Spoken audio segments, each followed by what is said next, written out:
Selamat sore Tribuners, Anda sedang menyaksikan live update Tribun News bersama saya Firdananda.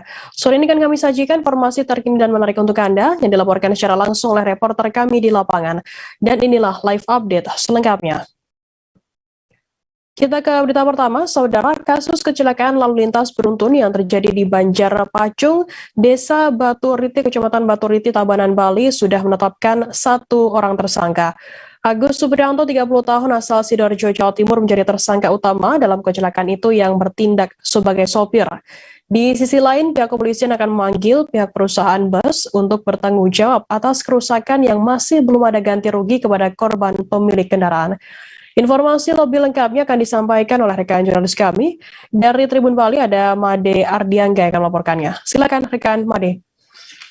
Baik, terima kasih rekan Firda. Baik, bisa saya sampaikan untuk Tribuners di rumah bahwa untuk update kasus dari kecelakaan di Banjarpacung yang membuat 1 orang warga yakni Niwayan Wandani, 30 tahun, warga setempat meninggal dunia karena menyelamatkan seorang anaknya yakni Nilo Putu Okta.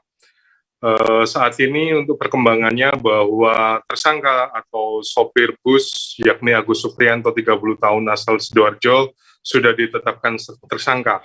Untuk tersangka sendiri dari Agus Supriyanto juga mengakui kesalahannya dan mengaku menyesal. Meski demikian, Agus Supriyanto juga ketika membawa bus dari Surabaya menuju ke Pulau Bali, kemudian dirinya setibanya di Gilimanuk langsung menuju ke DTW Ulun Danau Beratan atau lebih dikenal Danau Bedugul. Setelah dari Danau Bedugul, sopir sempat sudah mengecek segala perlengkapan kendaraan sarana prasarana untuk mulai dari rem, kemudian gas, dan mengaku dari mesin seluruhnya normal pada waktu sebelum turun.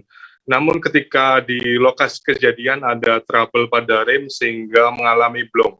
Kemudian sopir atau Agus Supriyanto yang saat ini menjadi tersangka mengaku bahwa berusaha untuk menyelamatkan banyak nyawa karena dia tidak melakukan membanting setir ke sebelah kiri dari TKP sehingga tidak menabrak banyak orang yang saat itu memang sedang atau di Bali sendiri tepat pada Hari Raya Kuningan.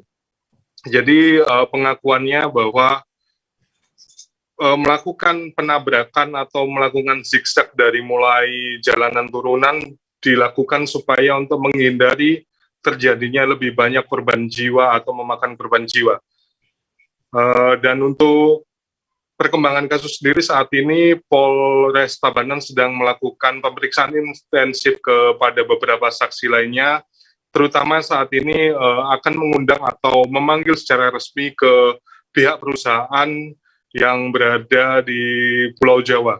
Dan untuk nantinya pemeriksaan sendiri juga berhubungan pada proses ganti rugi karena ada sekitar 8 kendaraan roda 4 yang mengalami kerusakan cukup parah dan diperkirakan mengalami kerugian sekitar 300 juta, kemudian ada juga 2 kendaraan roda 2. Jadi demikian Firda laporan dari saya, dan sedikit tambahan untuk saat ini penguburan jenazah dari Niwayan Wandani juga sudah dilakukan oleh pihak keluarga pada sekitar pukul 15.30 WITA yang dilakukan oleh pihak keluarga dan langsung oleh suaminya sendiri, Inyoman Sukre, 35 tahun, yang melakukan penguburan. Demikian Firda, kembali ke studio. Baik, terima kasih rekan Made dari Tribun Bali atas laporan Anda. Selamat bertugas kembali. Kita beralih ke informasi lainnya, saudara. Kita beralih ke Jabar. Seorang remaja menghentikan sebuah truk box viral di media sosial. Adegan dalam video tersebut diduga dilakukan pada Minggu pagi pukul 0.00 hingga pukul 4 dini hari waktu Indonesia Barat. Dalam video tersebut, remaja itu menyetop mobil truk secara mendadak atau berdiri di tengah jalan sampai kedua tangannya ke depan menempel bagian kepala truk berharap mobil tersebut berhenti. Aksi yang dilakukan oleh anak remaja tersebut dinilai sangat membahayakan bagi pengendara lainnya. Informasi lebih lengkapnya akan disampaikan oleh rekan jurnalis kami dari Tribun Jabar, ada Ferry Amiril yang akan melaporkannya. Silakan rekan Ferry. Baik, Selamat sore rekan kita dan pemirsa Tribun dimanapun Anda berada. Perlu dilaporkan bahwa aksi bocah menghentikan sebuah truk di Jalan Raya Puncak, Kabupaten Cianjur menjadi viral di media sosial. Aksi berbahaya itu membuat sebuah truk menabrak mobil untuk menghindari para bocah yang menghentikan truk di tengah jalan. Bahkan beberapa kendaraan yang merasa terganggu di bagian belakang karena truk mendadak mengalami kecelakaan. Video berdurasi 7 detik yang beredar di media sosial tersebut terlihat beberapa orang bocah berdiri di pinggir jalan di jalur Puncak Cipanas, Kabupaten Cianjur. Seorang bocah pun berlari ke tengah jalan sambil mengejar truk yang sedang melaju. Tangannya mengenai bagian depan truk. Beruntung truk itu langsung mengerem mendadak dan sang bocah selamat dari kecelakaan atau tabrakan. Truk usai mengejar itu bocah pun berlarian ke segala penjuru. Seorang warga Cipanas berunding mengatakan bahwa aksi berbahaya bocah tersebut terjadi pada Minggu dini hari sekitar pukul 00.30 hingga menjelang subuh. Mereka melakukan aksi menghadang truk itu dari tengah malam sampai subuh. Nah, sementara itu Kapolsek Pacet Kompol Sosialisman Muhammad Nasir mengatakan bahwa pihaknya masih mengidentifikasi para bocah yang terlibat dalam aksi berbahaya menghentikan truk di Jalan Raya Puncak Cipanas, Kabupaten Cianjur tersebut. Menurutnya, diduga para bocah itu melakukan aksi yang berbahaya demi konten di media sosial. Diduga untuk konten yang memang menjadi viral karena sebelumnya juga ada aksi serupa di daerah lain, sehingga bocah di Cianjur dan remaja ini meniru aksi yang viral di media sosial tersebut. Yang mengatakan untuk mengantisipasi aksi serupa, pihaknya akan menentukan tim melakukan patroli setiap malam. Selain itu, imbauan juga akan dilakukan di setiap sekolah dan hingga ke kantor-kantor desa. Yang mengimbau agar anak-anak tidak meniru aksi berbahaya itu. Patroli akan ditingkatkan dan pembinaan ke setiap sekolah hingga kampung juga akan dilakukan. Polres Cianjur pun ikut meningkatkan patroli di jalur puncak dan jalur perlintasan truk. Hal itu dilakukan untuk mencegah aksi cegat truk yang sedang viral dan membahayakan bagi pelakunya ataupun pengendara yang sedang melintas. Kapolres Cianjur AKBP Doni Hermawan mengatakan aksi cegat truk tersebut sangat berbahaya karena bisa mengancam keselamatan bagi pelaku ataupun pengendara yang truk stop. Untuk pelaku aksi cegat truk sangat berbahaya karena berdiri dan berusaha menghentikan truk yang sedang melaju kencang. Sedangkan pengendaranya juga berbahaya. Kalau tidak berhasil mengerem bisa jadi menabrak mereka yang mencoba menghentikan truk. Oleh karena itu, Doni meminta agar para remaja tidak meniru aksi yang sedang viral tersebut. Ia menegaskan jika Polres menentukan tim patroli untuk mencegah aksi serupa di Cianjur saat malam hari. Patroli pun tidak hanya dilakukan di jalur puncak, tetapi di jalur lain yang dilintasi truk atau kendaraan besar lainnya. Nanti Polres dan Polsek akan berkeliling patroli pada malam hari. Intensitasnya akan ditingkatkan supaya aksi hadang truk itu tidak terjadi. Kalau ada remaja yang berkumpul akan dibubarkan dan dibawa untuk pulang ke rumah masing-masing. Saat ini memang fokus utamanya di jalur puncak. Karena yang viral kemarin terjadi di jalur puncak. Selain itu, juga di titik lain yang dilintasi truk berpotensi terjadi aksi berbahaya serupa. Di sisi lain, Doni juga menginstruksikan para Babin Kamtibmas untuk melakukan pembinaan di wilayah masing-masing, sehingga para orang tua lebih memantau anaknya. Demikian rekan kita pantauan dari Kabupaten Cianjur mengenai viralnya aksi cegat truk para remaja di kawasan Puncak Cianjur. Baik, terima kasih rekan Ferry dari Tribun Jabar atas laporan Anda. Selamat bertugas kembali. Dari Jawa Barat kita beralih ke Jawa Timur. Saudara, berhembus dugaan yang mengarah pada petunjuk jika MS 18 tahun merupakan dalang utama di balik tewasnya W, 70 tahun, nenek tua asal Desa Bojek, Kecamatan Karangploso, Kabupaten Malang, Jawa Timur. Menanggapi hal tersebut, Kapolres Malang AKBP Ferly Hidayat menegaskan pihaknya saat ini masih belum menetapkan tersangka dalam kasus ini. Kondisi tersebut dipicu lantaran saksi kunci, yakni MS, masih dirawat di rumah sakit. Informasi lebih lengkapnya akan disampaikan oleh rekan jurnalis kami dari Surya Malang, ada Erwin Wijaksono yang akan melaporkannya. Silakan rekan Erwin. Baik, terima kasih rekan Firda. Ya, memang saat ini muncul dugaan bahwasanya dalang di balik tewasnya seorang wanita berinisial W, usia 70 tahun, asal Desa Bocek, Kecamatan Karangploso, Kabupaten Malang adalah ulah cucunya sendiri, yakni berinisial MS, 18 tahun, yang juga tinggal serumah dalam rumah yang ditinggali oleh nenek dan cucu tersebut.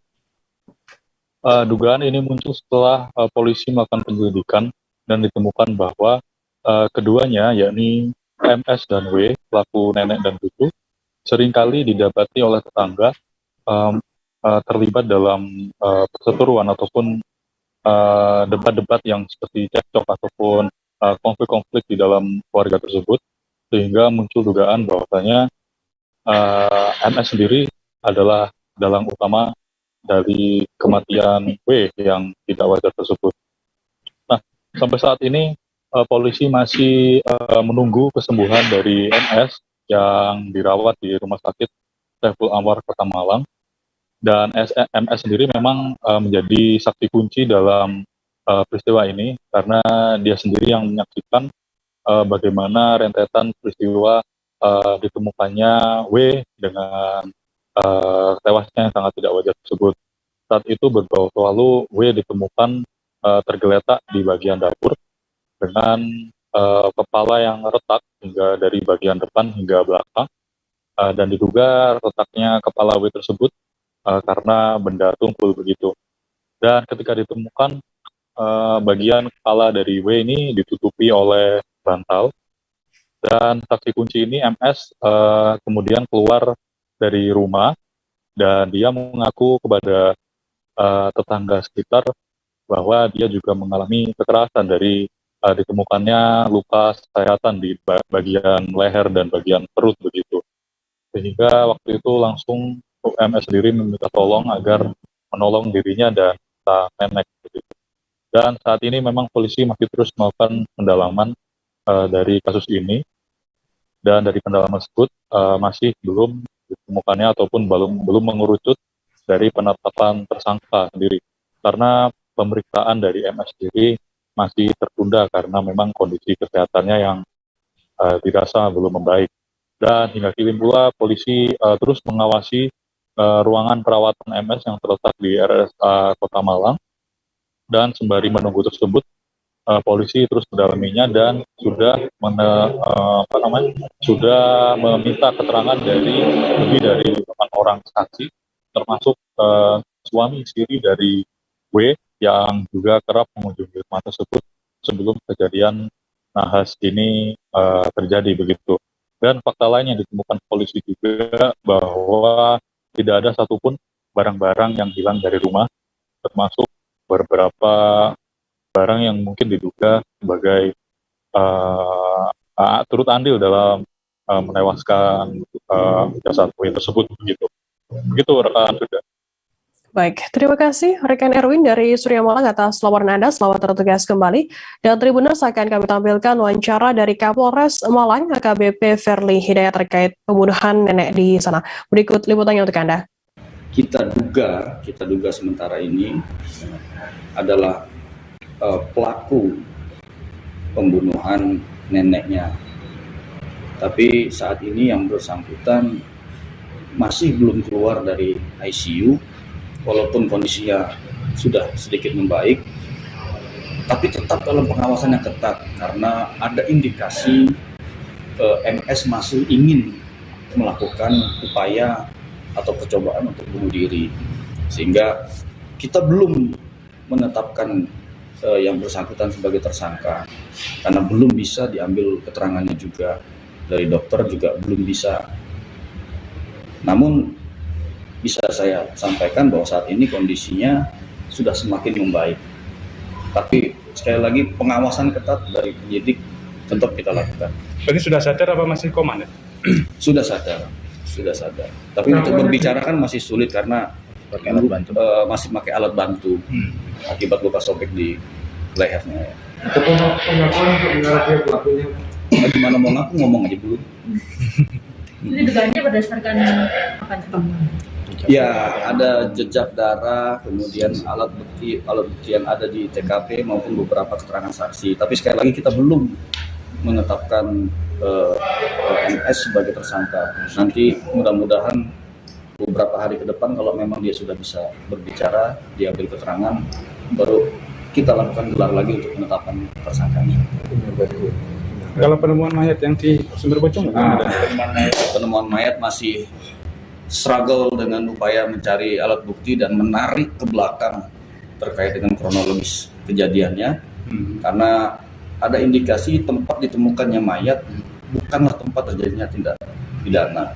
Sehingga mohon bersabar, tim dari Satreskrim, saya sudah membentuk tim gabungan dari Satreskrim, Satintel, dan Polsek.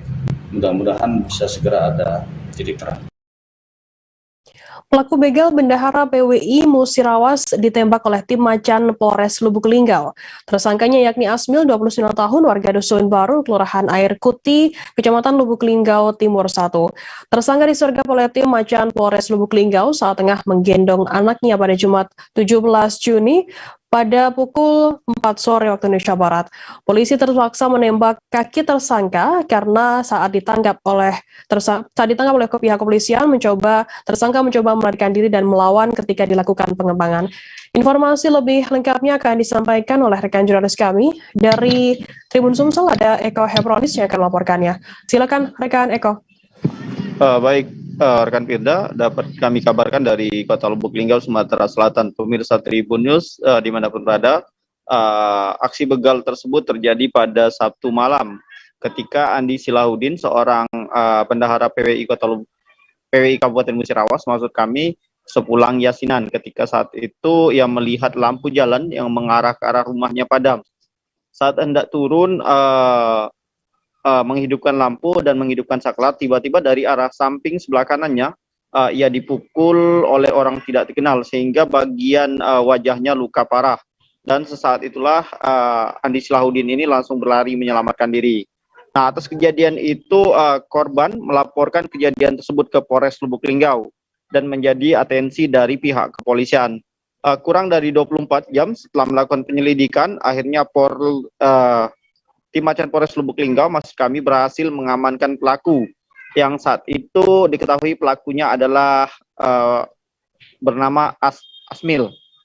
Dan saat diamankan, pelaku ini saat berada di rumahnya ketika tengah menggendong anak, namun setelah diamankan hendak dibawa aparat kepolisian menuju mobil saat hendak dilakukan pengembangan. Upaya tersangka ini mencoba melarikan diri sehingga polisi mengambil langkah tegas menembak kaki kanannya supaya pelaku tidak melarikan diri.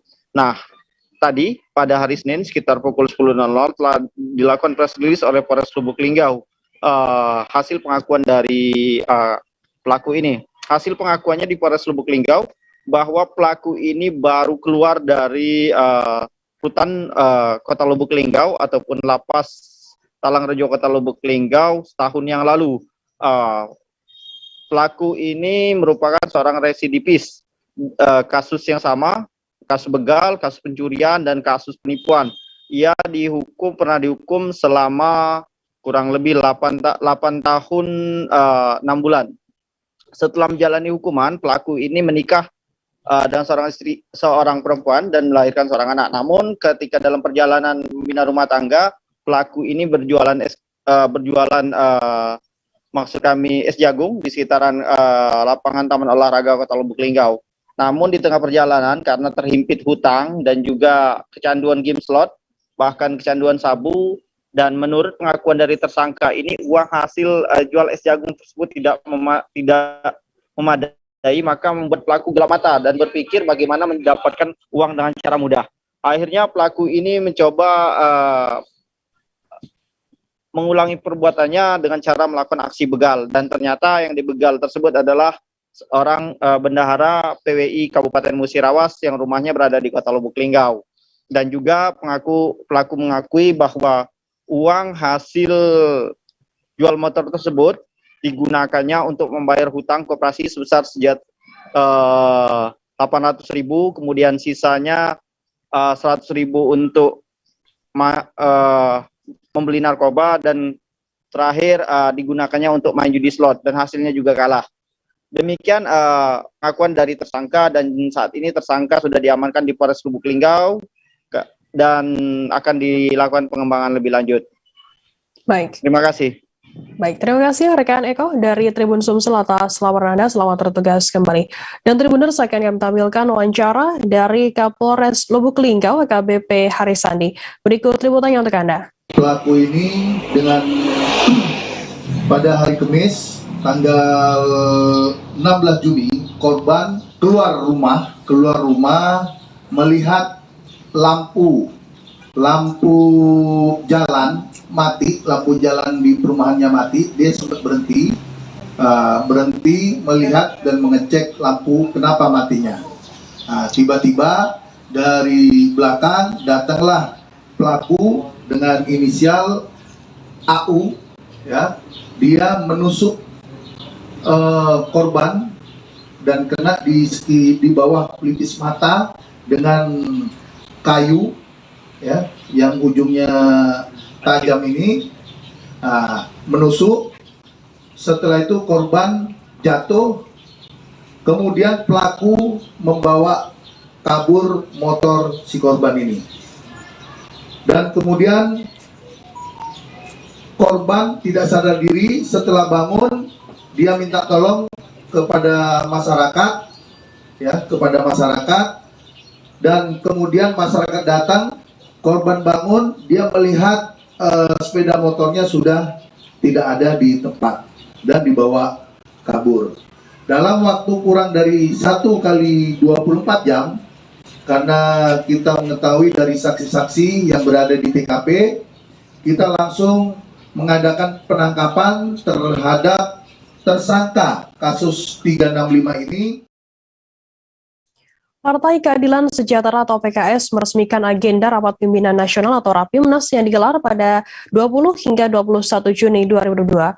Dalam sambutannya, Sekretaris Jenderal PKS Habib Abu Bakar Al-Habsyi mengatakan Rapimnas ini dinilai menjadi momen bagi PKS untuk menyatukan gerak langkah dalam menyongsong kontestasi pemilu 2024 nanti. Dirinya juga mengingatkan kepada para kader PKS untuk dapat memanfaatkan sisa waktu tahapan pemilu untuk menerapkan kesatuan demi pemenangan partai pimpinan Ahmad Saiku tersebut. Informasi lebih lengkapnya akan disampaikan oleh rekan jurnalis kami dari tribunnews.com, ada Rizky Sandi Saputra yang akan melaporkannya. Silakan rekan Rizky. Ya, selamat siang Firda dan juga Tribuners dimanapun kalian berada, bahwa bisa dilaporkan pada hari ini, hari Senin 20 Juni 2022, Partai Keadilan Sejahtera atau PKS telah resmi membuka Rapat Pimpinan Nasional atau Rapimnas tahun 2022. Seperti yang disampaikan rekan Firda tadi, bahwa Rapimnas ini merupakan salah satu upaya dari PKS dalam menyongsong pemilu 2024, di mana di sini mereka akan membahas terkait dengan keperluan koalisi dengan partai lain, dan juga nantinya lebih jauh akan membahas terkait pengusungan bakal calon presiden yang akan diusung oleh DPP Partai PKS.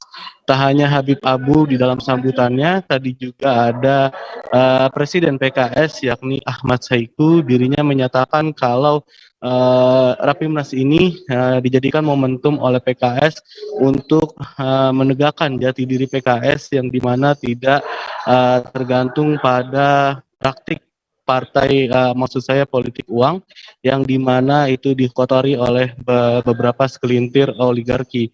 Dirinya bahkan tadi menegaskan kalau PKS bukanlah partai yang bisa dijual atau bisa dialihkan kepada partai, maksud saya pemilik oligarki, begitu Firda.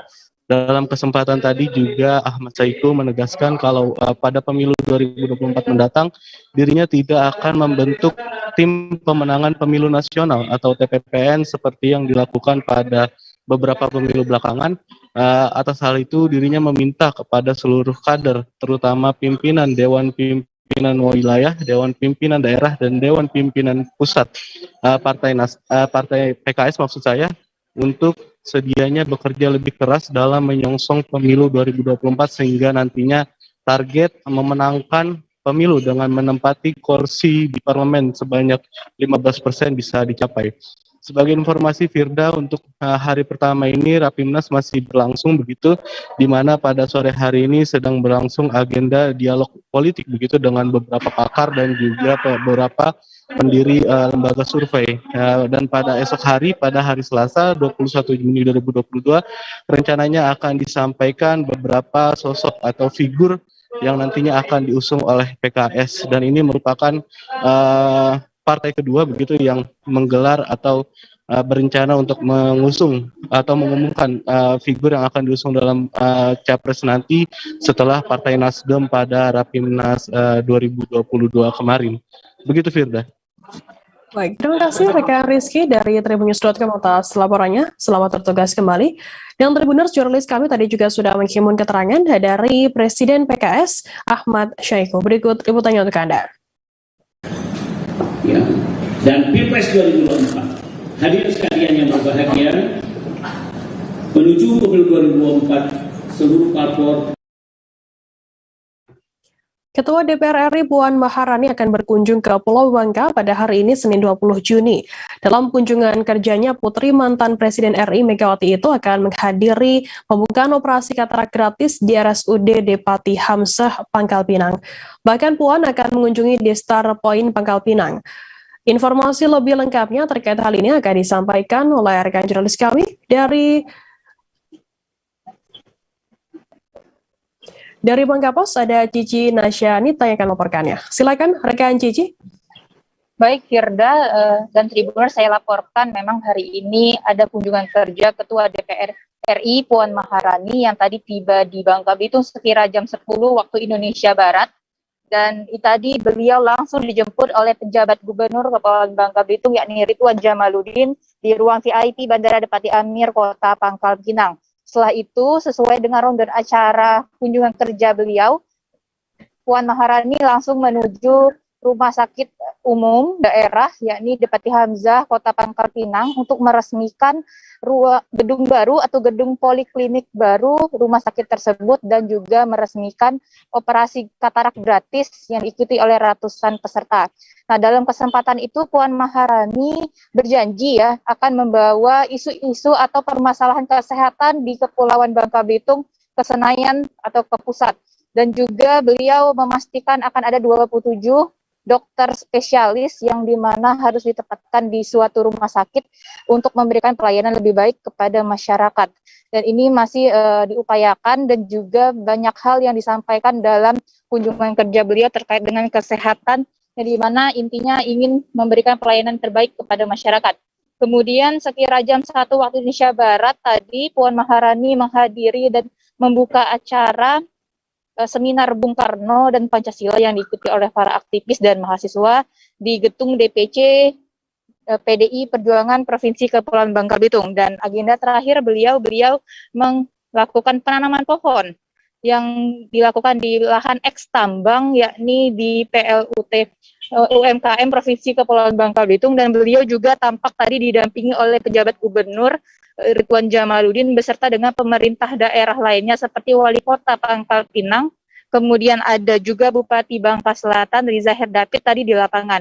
Dan dalam proses penanaman ini beliau juga mendorong dan mendukung segala upaya untuk mengantisipasi atau meminimalisir tambang ilegal yang dilakukan di Bangka Belitung. Dan tadi sempat juga disampaikan oleh pejabat gubernur yakni Ridwan Jamaluddin terkait kondisi tambang yang ada dan juga kondisi lingkungan yang ada di Bangka Belitung. Dan ini tentunya akan berjalan lancar, kata Puan, apabila semua pihak bersinergi dan berkolaborasi untuk menangani lingkungan yang ada di Provinsi Kepulauan Bangka Belitung. Dan Puan Maharani bertolak dari Bangka atau pulang dari Bangka sendiri sekira pukul 4 waktu Indonesia Barat tadi, dan diantar kembali oleh pejabat gubernur di ruang VIP Bandara Depati Amir Kota Pangkal Pinang. Seperti itu Firda. Ya, baik. Terima kasih rekan Cici dari Bangka Pos atas laporan Anda. Selamat bertugas kembali. Kita beralih ke informasi lainnya, Saudara. Ketua Asosiasi Pemerintah Provinsi Seluruh Indonesia, Yan Anies Baswedan, menilai Provinsi Bengkulu memiliki potensi yang luar biasa terkait potensi wilayah wisata sejarahnya. Menurutnya hal ini harus menjadi satu perhatian khusus bagi Pemda Provinsi Bengkulu untuk terus dikembangkan agar masyarakat luas mengetahuinya. Informasi lebih lengkapnya akan disampaikan oleh rekan jurnalis kami. Dari Tribun Bengkulu ada Beta Misutra yang akan melaporkannya. Silakan rekan Beta. Baik, terima kasih Firda. Kami beritahukan kepada Tribuners untuk Ketua Umum Asosiasi Pemerintah Provinsi Seluruh Indonesia itu atau APPSI, Anies Baswedan, itu tiba bersama dengan Menko Polhukam Mahfud MD di Bandara Fatmawati Soekarno Bengkulu pada hari Minggu 19 Juni 2022 sore kemarin. Kedatangan keduanya sendiri itu untuk menghadiri pembukaan seminar APPSI di Balai Raya Semarang Bengkulu yang digelar pada jam 7 malam tadi malam. Namun usai pelaksanaan pembukaan tersebut, Menko Polhukam pagi tadi itu sudah bertolak ke Bandara Fatmawati untuk kembali ke Jakarta. Sedangkan pada pagi harinya itu Anies Baswedan sendiri sempat menyempatkan diri untuk sarapan di Pasar Baru Kota Bengkulu, sekalian mungkin melihat aktivitas yang ada di Bengkulu nih, Tribuners. Jadi sebenarnya awalnya beliau itu hanya mengendakan untuk sarapan saja, namun ternyata kedatangan Anies sendiri justru mengundang perhatian banyak masyarakat Bengkulu dan sekitar ingin berfoto dan menyapa dirinya. Bahkan ada beberapa ibu-ibu juga yang menyatakan sikap mendukung Anies menjadi presiden di tahun 2024 mendatang. Untuk pernyataan tersebut hanya ditanggapi dengan senyum saja oleh Anies. Terakhir sebelum berangkat ke bandara dan pulang ke Jakarta, Anies juga sempat mampir ke Balai Raya Semarak Bengkulu untuk berpamitan kepada para peserta nih Tribuners. Saat tiba di Balai Raya Semarak juga sempat membeli beberapa oleh-oleh seperti kain batik, kopi, dan juga ada beberapa oleh-oleh lainnya yang ada di stand-stand di pelaksanaan kegiatan seminar APPSI sendiri. Selanjutnya pada sekitar pukul 11 siang baru Anies Baswedan itu bertolak ke Bandara Fatmawati Soekarno untuk kembali ke Jakarta. Demikian, Frida. Baik, terima kasih rekan Beta dari Tribun Bengkulu atas laporannya. Selamat bertugas kembali. Kita beralih ke informasi selanjutnya, Tribuners. Kejuaraan nasional atau Kejurnas Drag Bike berlangsung sejak kemarin 18 Juni hingga Minggu 19 Juni di Pertamina Mandalika International Circuit. Kejuaraan yang diikuti oleh lebih dari 660 starter ini diikuti oleh wilayah Indonesia Regional 3, mulai dari Nusa Tenggara Barat, Nusa Tenggara Timur, dan Provinsi Bali. Kejurnas yang pertama kali terselenggara di sirkuit Mandalika ini merupakan kejurnas yang terbesar yang pernah terselenggara di Regional 3. Informasi lebih lengkapnya akan disampaikan oleh rekan jurnalis kami dari Tribun Lombok, ada Sinto yang akan melaporkannya. Silakan rekan Sinto. Baik, terima kasih rekan Vida. Benar sekali yang telah disampaikan tadi bahwasanya kejurnas Drag Bike di Pertamina Mandalika International Circuit ini merupakan yang terbesar di Regional 3 yang meliputi Bali, Nusa Tenggara Barat, dan Nusa Tenggara Timur begitu. Nah, kejurnas Drag Bike ini sendiri merupakan yang pertama kali terselenggara di sirkuit Mandalika, yang dimana para pesertanya bukan hanya berasal dari Regional 3 saja, namun juga berasal dari luar Regional 3, mulai dari Magelang, Jawa Tengah, Jawa Timur, Jawa Barat, dan beberapa wilayah lainnya di Indonesia begitu Tribuners. Dan untuk berdasarkan pantauan kami, wartawan tribunlombok.com di sirkuit Mandalika, setidaknya terdapat 2.200 penonton yang hadir dalam gelaran event Kejurnas Drag Bike Mandalika ini begitu. Para penonton kemudian menempati beberapa tribun, mulai dari tribun VIP, pit lane, hingga di area tribun premium A di sirkuit Mandalika begitu Tribuners.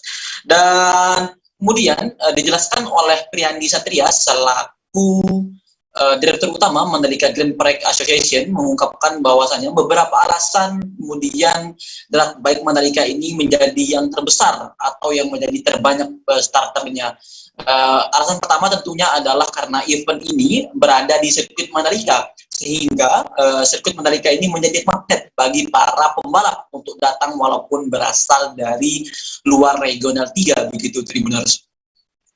Dan juga alasan lainnya adalah diketahui bahwasanya event ini bersifat nasional sehingga kemudian menarik minat dari para pembalap untuk datang ke sirkuit Mandalika. Sirkuit Mandalika ini sendiri berstandar internasional, bertaraf internasional, dan tentu memiliki aspal yang terbaik dan juga memiliki grip dan run off yang safety begitu Tribuners.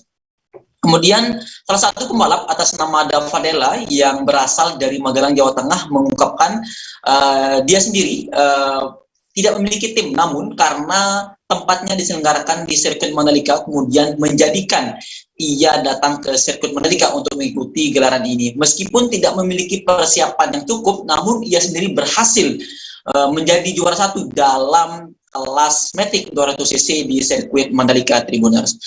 Kemudian selanjutnya Indonesia Tourism Development Corporation dan sebagai pengembang kawasan Mandalika dan juga pemilik dan pengelola sirkuit Mandalika bersama dengan Mandalika Grand Prix Association selaku promotor sirkuit Mandalika sangat mengapresiasi ya penyelenggaraan event ini karena bersama dengan Blue Coral selaku event organizer lokal ya, yang dimana MGPA sendiri sebagai penyedia trek sangat mengapresiasi IO lokal untuk menyelenggarakan event di sirkuit Mandalika. Artinya kedepannya sirkuit Mandalika akan mendukung berbagai event organizer lokal untuk menyelenggarakan berbagai event lokal di sirkuit Mandalika begitu.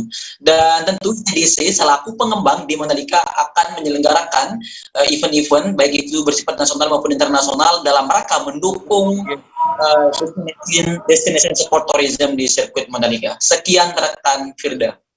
Baik, terima kasih rekan jurnalis dari Tribun Lombok, Sinto atas laporan Anda. Selamat bertugas kembali.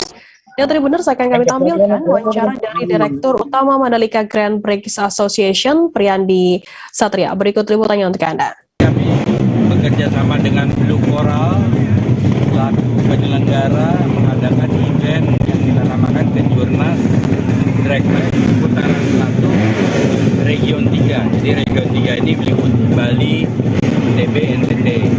Ini kali pertamanya Kejurnas 1 diadakan di tahun ini di Region 3 dan kali pertamanya itu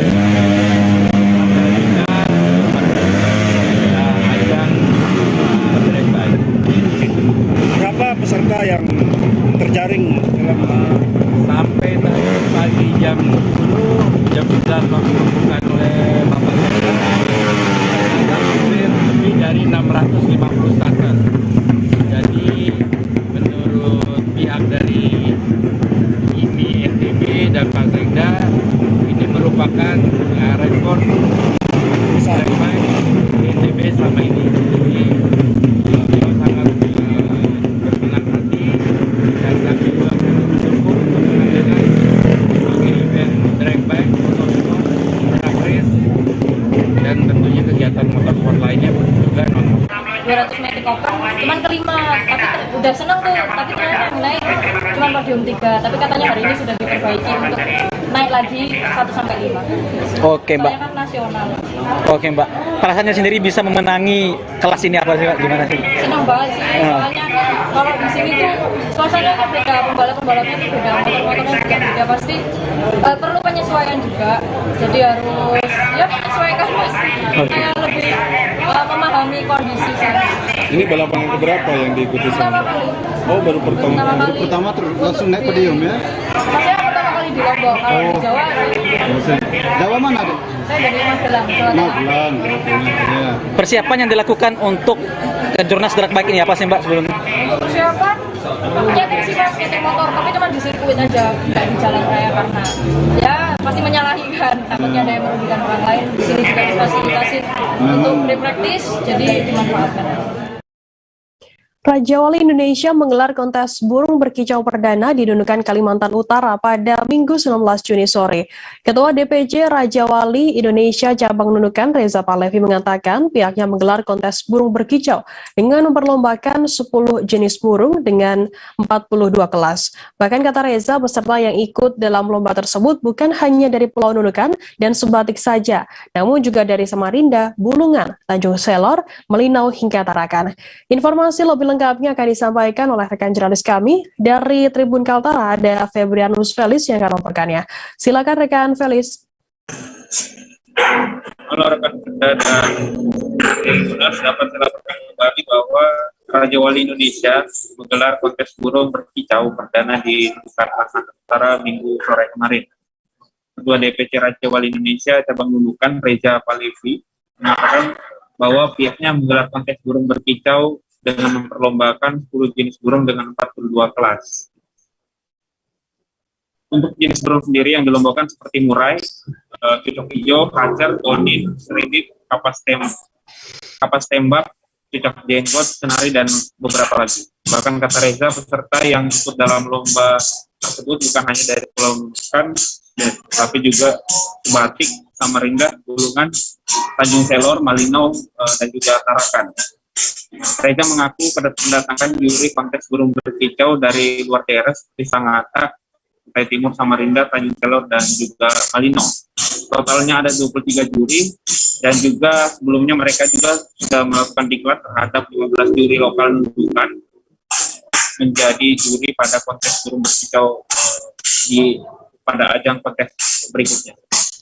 Reza juga menunjukkan bahwa kicau mania di Nunukan memang terbilang banyak, namun selama ini belum terakomodir dalam organisasi yang resmi, sehingga hadirnya Raja Wali Indonesia di Nunukan. Dia berharap kepada pemerintah daerah untuk turut mendukung pihaknya dalam berbagai kegiatan lomba. Dan juga diinformasikan bahwa pada Oktober mendatang ada rangkaian hari ulang tahun Kabupaten Nunukan, sehingga Reza juga meminta kepada pemerintah daerah untuk bisa mengakomodir lomba burung berkicau dalam rangkaian Kabupaten Nunukan. Demikian laporan sementara dari Nunukan, Kalimantan Utara, kembali ke kita di studio. Baik, terima kasih rekan Felis atas laporan Anda. Selamat bertugas kembali. Dan Tribuners, akan kami tampilkan wawancara dari Ketua DPC Raja Wali Indonesia Cabang Nunukan, Reza Pahlavi. Berikut liputannya untuk Anda. Burung lumayan banyak, orangnya nyampe sekitar 100 lebih. Makanya kami mencoba untuk menyalurkan. Terbukti ini hampir 500 orang lebih yang datang dari pagi ya di situ. Hari ini bukan di sini dilihat dengan jumlah tiket yang terjual saat ini hampir 500 tiket yang terjual di kelas setiap lombanya. Ini kegiatannya juga bekerja sama dengan Kormi ya. Ini seperti apa support dari Kormi sendiri? Alhamdulillah kami juga disupport oleh Kormi dalam bentuk support bantuan berupa fasilitas seperti tenda, kursi, bahkan door prize pun mungkin dari Kormi pun juga mensupport kami. Hadiahnya apa sih Pak? Hadiah utama kita di sepeda, kemudian ada TV, ada kipas angin, ada sembako dan lainnya, dan sangkar burung, aksesoris burung. Intinya kita siapkan untuk kicau mania seandainya mereka gagal di perlombaan, dia bisa berharap di. Berkenalan dengan pembalap wanita cantik asal Cikarang, yakni Ayu Putri, 21 tahun, yang membuat geger ajang street race Polda Metro Jaya di Meikarta, Cikarang, Bekasi. Pembalap yang akrab disapa Putri Unyil ini ikut serta mengaspal di ajang street race Polda Metro Jaya pada Minggu 19 Juni maksud kami. Yang dipercaya menjadi pembalap melalui tim Hutan Bambu Racing Team. Tunggangannya bukan main, yakni Yamaha Mio 200cc. Informasi lebih lengkapnya akan disampaikan oleh rekan jurnalis kami dari Tribun Jakarta. Ada Yusuf Bahtiar yang akan melaporkannya. Silakan rekan Yusuf. Selamat sore Firda dan juga Tribuners. Polda Metro Jaya baru saja selesai menggelar ajang Street Race 2022 yang ketiga di Meikarta, Kabupaten Bekasi. Adapun Street Race di Meikarta ini berlangsung selama 2 hari, hari Sabtu dan hari Minggu 18 dan 19 Juni 2022. Adapun dari serangkaian acara tersebut ada yang unik ketika salah satu dari ratusan pembalap yang ikut dalam kompetisi street race, terdapat satu orang pembalap joki wanita bernama Ayu Putri yang merupakan asli Cikarang. Dia terlibat dalam kompetisi street race yang diselenggarakan Polda Metro Jaya. Adapun dalam ajang tersebut, Putri menunggangi kendaraan Yamaha Mio 200cc. Dia berhasil mencatatkan waktu 8 detik dengan jarak tempuh 201 meter. Adapun Tribun juga sempat berbincang dengan Putri pada usai dia mengaspal di Street Race Meikarta. Dia bercerita bahwa perjalanannya menjadi seorang joki wanita dilalui berawal dari ajang balapan liar. Putri mengaku pada saat itu di usianya yang sekitar 14 tahun sering menonton balapan di kawasan Cikarang dan sekitarnya. Dari kegemarannya menonton balapan tersebut, Putri kemudian tertarik untuk terjun ke dalam balapan liar dan menunggangi sepeda motor racing yang dimodali oleh salah satu bengkel. Adapun dari balapan liar itu Putri kemudian direkrut oleh tim profesional yang kemudian membawanya ke tahap seperti saat ini, dan Putri sekarang adalah pembalap semi profesional yang sudah melalang buana dan mengikuti berbagai kompetisi di beberapa daerah dan sukses berhasil meraih prestasi sebanyak 10 gelar. Adapun Putri juga melalui balapan ini mengaku sudah sempat mendapatkan penolakan dari keluarga, apalagi ketika dia sempat mengalami kecelakaan di mana tangannya sempat mengalami luka cukup parah. Namun setelah berjalannya waktu, keluarga dan juga anak sahabat keluarganya mulai mendukung apa yang sudah dilakukan Putri. Kini Putri sudah menjadi joki wanita yang memiliki banyak pengikut di media sosial dan menjadi salah satu influencer yang kerap diundang di beberapa ajang balapan, begitu Firda. Baik, terima kasih rekan Yusuf dari Tribun Jakarta atas laporan Anda. Selamat bertugas kembali. Dan Tribuners akan kami tampilkan wawancara dari Ayu Putri, seorang pembalap. Berikut liputannya untuk Anda. Kali ini cukup cuman menurut saya sih keramaian sama festival, jadi nggak fokus ke balap. Banyaknya kan ibu-ibu yang pada mau nonton konser, jajan-jajan bawa anak-anak, nyeting-nyeting juga bahaya kan, banyak anak kecil. Tadi Mbak Putri udah turun, Mbak? Udah. Apa, Mbak? Hasilnya gimana, Mbak? Dapat waktu berapa, Mbak? Lumayan. Ikatan Solidaritas Sopir Angkutan Penumpang melakukan unjuk rasa di depan kantor Wali Kota Ternate, Maluku Utara. Ratusan massa aksi ISSAP mendesak Wali Kota Ternate M. Tauhid menghadirkan pihak Pertamina, DPR, dan SPBU untuk duduk bersama menyelesaikan masalah pelayanan SPBU. Dengan tutupan stop ilegal niaga BBM di SPBU, pidanakan oknum pegawai SPBU yang melakukan praktek ilegal, lindungi hak-hak konstitusional masyarakat dalam peruntukan BBM bersubsidi. Informasi lebih lengkapnya akan disampaikan oleh rekan jurnalis kami dari Tribun Ternate, ada Amri Besi yang akan melaporkannya. Silakan rekan Amri. Ya, terima kasih Firda. Dengan saya Amri Besi, tribunternate.com melaporkan bahwa sejak pukul 09.00 tadi sampai 11.00 waktu Indonesia Timur, ternyata massa aksi sedang menuju ke kantor wali kota dan melakukan pemarkiran mobil di sepanjang badan jalan, tepatnya di depan kantor wali kota. Selain itu, Ikatan Solidaritas Sopir Angkutan Penumpang atau ISAP melakukan aksi di depan kantor wali kota Ternate, Maluku Utara karena mereka mengalami kesulitan mendapatkan pertalite, sehingga ratusan massa aksi ISAP mendesak wali kota Ternate M. Tauhid Soleman hadirkan pihak Pertamina, DPR, dan SPBU untuk duduk bersama selesaikan masalah pelayanan SPBU. Selain itu, dengan tuntutan stop legal niaga BBM di SPBU, pidanakan oknum pegawai SPBU yang melakukan praktek ilegal dan lindungi hak-hak konstitusional masyarakat dalam peruntukan BBM bersubsidi.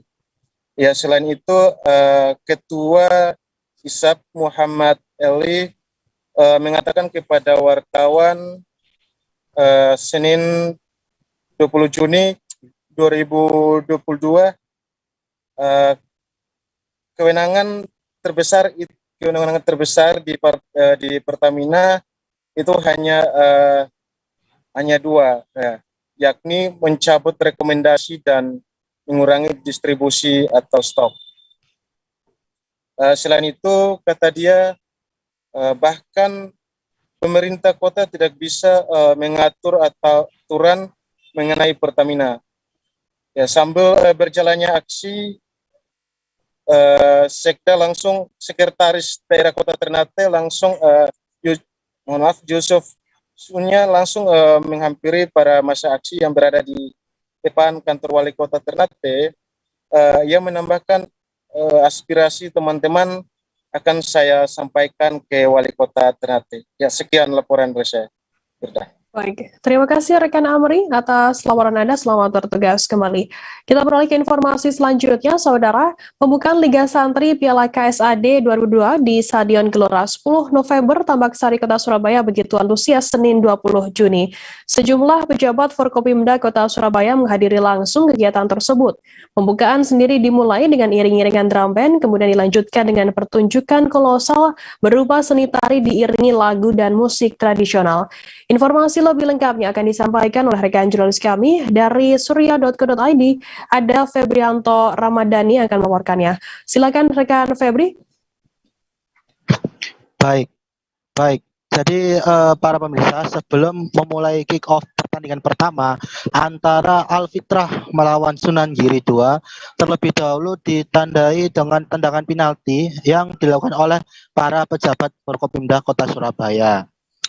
Di sela-sela acara, Danrem 084 Baskara Jaya Brigjen TNI Wijanarko mengatakan kompetisi ini merupakan inisiatif dari Kepala Staf Angkatan Darat Jenderal TNI Dudung Abdurrahman. Menurutnya, ya tujuannya adalah dalam rangka untuk mencari bibit-bibit pemain sepak bola di lingkungan pondok pesantren. Di sana banyak sekali potensi anak muda yang bisa dikembangkan, ujarnya. Kemudian ia menambahkan dengan diadakan pertandingan dalam kompetisi Liga Santri, dari situ akan melahirkan pemain sepak bola yang bisa dilatih menjadi pemain nasional.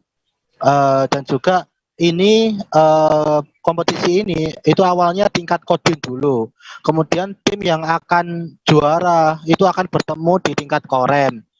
Begitu ada juara 1 dan 2 tingkat tersebut, maka dikumpulkan di tingkat kodam. Kalau ada yang juara, maka dikirim ke Jakarta untuk berlaga melawan tim di seluruh Indonesia, paparnya. Kompetisi ini dibuka serentak secara nasional, akan tetapi dipusatkan di Jombang oleh Bapak Kasat. Jadi yang ada di korem-korem ini diwajibkan untuk membuka dan memulai kegiatan pertandingan, imbuhnya. Soal antusias, Brigjen TNI Wijanarko menyebut sangat baik. Hal itu dikarenakan setiap kodim ada 16-18 tim yang berpartisipasi dengan materi pemain usia 16-18 tahun. Dan pemainnya sudah diseleksi oleh PSSI. Kompetisi ini diadakan oleh TNI AD bersama PSSI. Dia berharap dengan adanya Liga Santri Piala KSAD 2022, pondok pesantren mengirimkan santri-santrinya untuk berlaga sepak bola, serta menumbuh rasa kembang cita, menumbuhkan rasa cinta negara, pungkasnya. Demikian yang bisa saya laporkan, kembali ke studio. Baik, terima kasih rekan jurnalis dari surya.co.id atas laporannya. Selamat bertugas kembali. Dan Tribuners, akan kami tampilkan wawancara dari Danrem 084 Baskara Jaya Brigjen TNI Wijanarko. Berikut liputannya untuk Anda. Pembukaan Liga Santri ini dalam arti bahwa pelaksanaan Liga Santri ini inisiatifnya ada di Bapak Kasat. Dalam rangka kita untuk mencari bibit olahraga dari santri, pondok pesantren. Kan di sana banyak potensi anak-anak muda yang memang bisa kita kembangkan. Sehingga diadakanlah untuk pertandingan sepak bola di dalam kompetisi Liga Santri. Awalnya ini kita tingkat kodim dulu. Setelah itu nanti juara 1, juara 2 dia kita kumpulkan di tingkat korem. Begitu juga nanti juara 1, tingkat juara kedua nanti kumpul lagi di tingkat kodam dari korem-korem yang ada. Nah, yang juaranya 1 dan 2 akan dikirim ke Jakarta untuk seluruh Indonesia. Jadi dari situlah kita akan mendapat bibit-bibit pemain bola yang bisa nanti ya kita latih mungkin oleh pemerintah, dilatih sehingga dia bisa menjadi pemain nasional. Pembukaan Liga Santri ini secara serentak dilaksanakan di seluruh Indonesia, ya, tingkat kodim. Akan tetapi dipusatkan secara terpusat di Jombang oleh Bapak Kasat.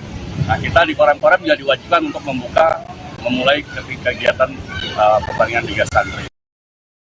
Ribuan ekor tawon mengerubuti bohlam lampu penerangan pada acara pesta sambut baru yang digelar oleh salah satu keluarga Katolik di Desa Airamo, Kecamatan Aisesa, Kabupaten Nagekeo, Flores pada Minggu 19 Juni malam. Kehadiran ribuan ekor tawon itu membuat tamu undangan tak betah berlama-lama di dalam tenda acara karena khawatir akan tersengat.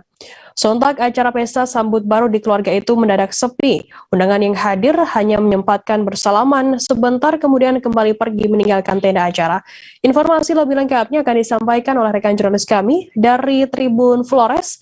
Ada Patrianus Meo Jawa yang akan melaporkannya. Silakan rekan Patrianus. Baik, terima kasih rekan Firda dan Tribuner semua. Dari Kabupaten Nagekeo, Provinsi Nusa Tenggara Timur, kami informasikan satu hal atau kejadian unik yang terjadi pada malam tadi, pada hari Minggu tanggal 19 Juni tahun 2022, di mana salah satu keluarga Katolik yang sedang merayakan pesta atau acara sambut baru di dalam panggung acara dikerubuti oleh ribuan ekor tawon yang masuk ke dalam tenda acara. Nah, Firda dan Tribuners, kejadian hadirnya ribuan ekor tawon di dalam tenda acara ini, Firda, itu cukup mengganggu para tetamu undangan yang datang memberikan selamat kepada si yang merayakan sambut baru, Firda.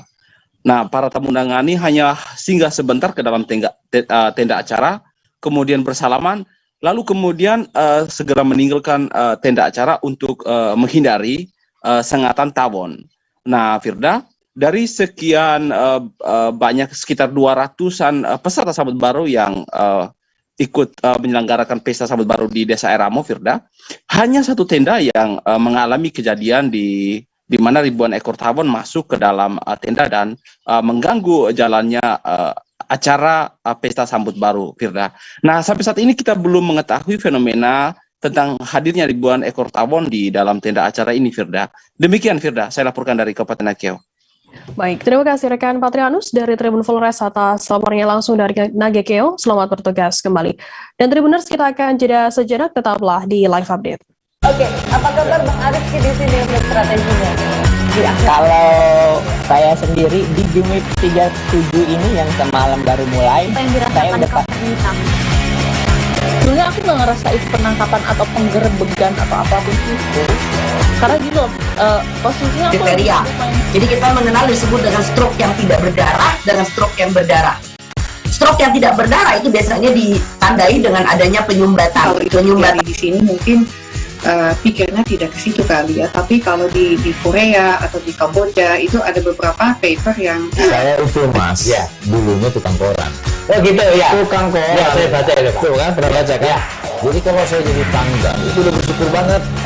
Si anak ini dijadikan sebagai tersangka begitu. Ya kalau ini kita bicara yang di luar kasus Sibolombo ya. Dengan nama hujan shower, di mana terdapat batas jelas antara daerah hujan dan tidak hujan yang biasanya terjadi pada fase awal master stage atau tahap berbahaya itu Kang. Jadi mulai artinya terjadinya perlembekan. Nah itu untuk penetrasi akan sulit. Gitu, ya.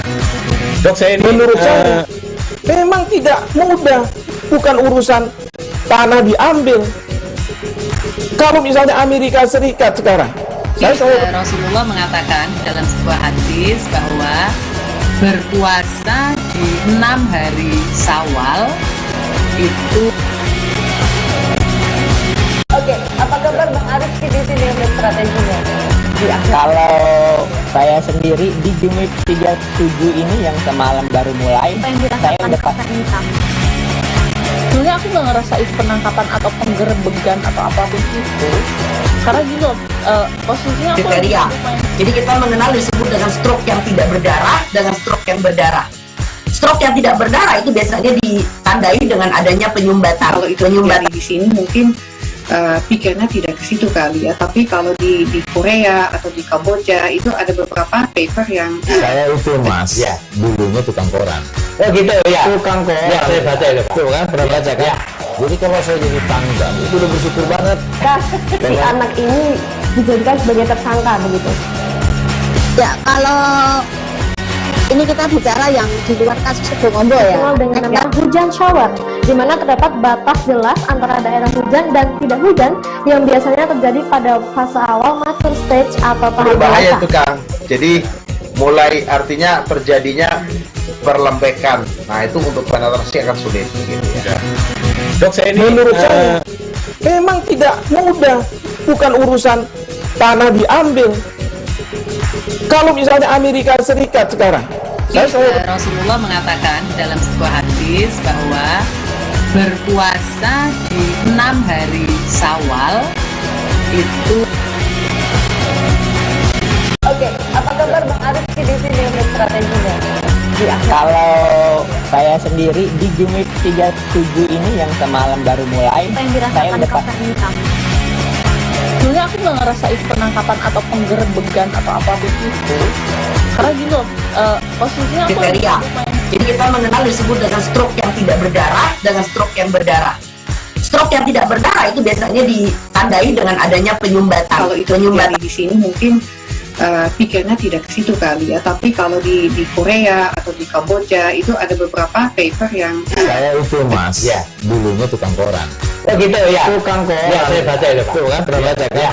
Jadi kalau saya jadi pangdam itu udah bersyukur banget. Si anak ini dijadikan sebagai tersangka begitu. Ya, kalau ini kita bicara yang di luar kasus Situ Ngombo ya. Dengan nama hujan shower, di mana terdapat batas jelas antara daerah hujan dan tidak hujan yang biasanya terjadi pada fase awal mature stage atau tahap Berbahaya dewasa. itu Kang. Jadi mulai artinya terjadinya perlembekan. Nah itu untuk penetrasi akan sulit gitu ya. Dok, menurut saya memang tidak mudah, bukan urusan tanah diambil.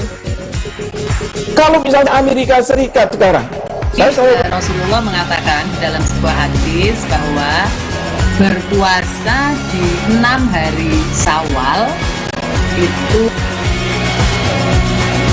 Oke, apa kabar Bang Arif di sini untuk strateginya? Kalau saya sendiri di Jumit 37 ini yang semalam baru mulai, saya udah Sebenarnya aku nggak ngerasain penangkapan atau penggerebekan atau apapun itu, karena gini loh, posisinya aku Kriteria. Jadi kita mengenal disebut dengan stroke yang tidak berdarah dengan stroke yang berdarah. Stroke yang tidak berdarah itu biasanya ditandai dengan adanya penyumbatan. kalau itu terjadi di sini mungkin pikirnya tidak ke situ kali ya, tapi kalau di Korea atau di Kamboja itu ada beberapa paper yang Saya itu Mas, ya dulunya tukang koran. Oh gitu ya, Tukang koran. Ya, saya baca itu Pak. Tuh kan, pernah baca kan? Ya. Jadi kalau saya jadi pangdam itu udah bersyukur banget. Si anak ini dijadikan sebagai tersangka begitu. Ya, kalau ini kita bicara yang di luar kasus Situ Ngombo ya. Dengan nama hujan shower, di mana terdapat batas jelas antara daerah hujan dan tidak hujan yang biasanya terjadi pada fase awal mature stage atau tahap Berbahaya dewasa. itu Kang. Jadi mulai artinya terjadinya perlembekan. Nah itu untuk penetrasi akan sulit gitu ya. Dok, menurut saya memang tidak mudah, bukan urusan tanah diambil. Kalau misalnya Amerika Serikat sekarang, Rasulullah mengatakan dalam sebuah hadis bahwa berpuasa di 6 hari Syawal itu. Oke, apa kabar Bang Arif di sini untuk strateginya? Kalau saya sendiri di Jumit 37 ini yang semalam baru mulai, saya udah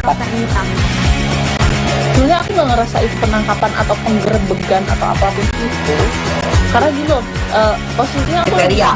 Jadi kita mengenal disebut dengan stroke yang tidak berdarah dengan stroke yang berdarah.